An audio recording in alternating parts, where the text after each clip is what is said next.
You started off 27, obviously opening night. You started off hot, and you've sort of continued it. Did you have like a welcome to the NBA moment though with an opponent, where whether it was a thing that happened, to you, or a thing you just saw, where you're like, okay, yeah, this is really different?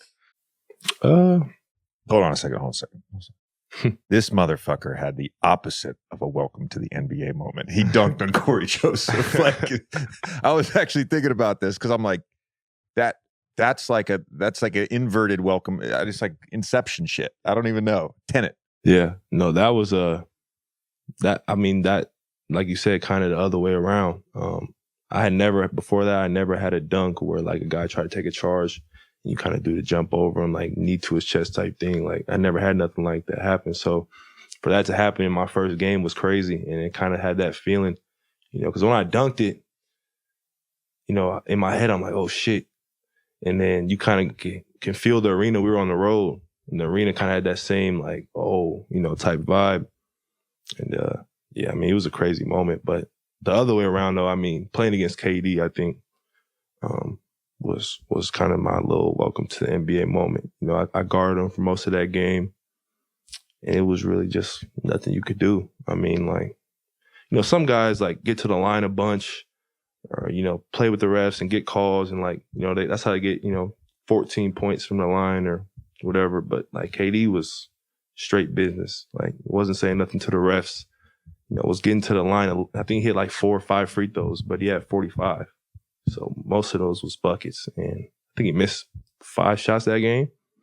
And so just experiencing that and like having to guard him and just kind of being like, he was the first player I think I've guarded in my life where it was like, there's nothing I could do. Usually a guy can make some shots on me, but I can fluster him a little bit. I can, get into him, make a miss here and there. But that was just like, he don't even see me right now. Like I'm trying to cut him off. He's just out there like, no, I'm still going to get to this spot. I'm still going to rise up. So it was crazy, man. But seeing that in person was OD. This is why players love Kevin.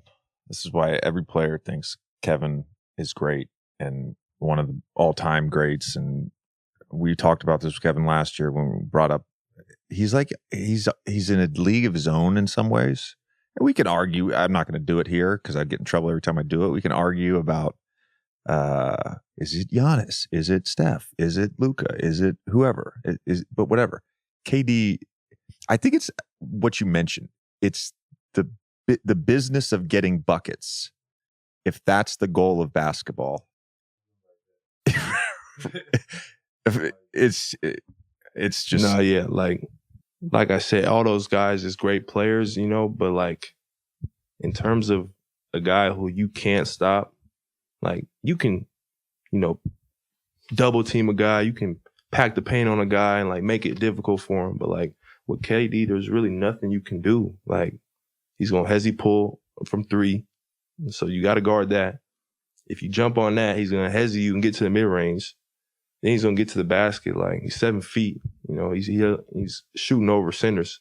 Like the one shot he had against us, that really just made me like usually guys do great plays in the game on the opposite team, and I'm just like, all right, let's go. Like take the ball out, let's go. But like a couple of his buckets, I'm like sitting there pausing for a second, like God damn. Like he hit a baseline fadeaway over Bowl, and Bowl like full on contest, like jumped, hand, tried to block it. And I've seen guys, he's flustered a lot of great shooters so far, and KD just didn't see him. It was just cash right over the top. As always, thank you for listening to the show.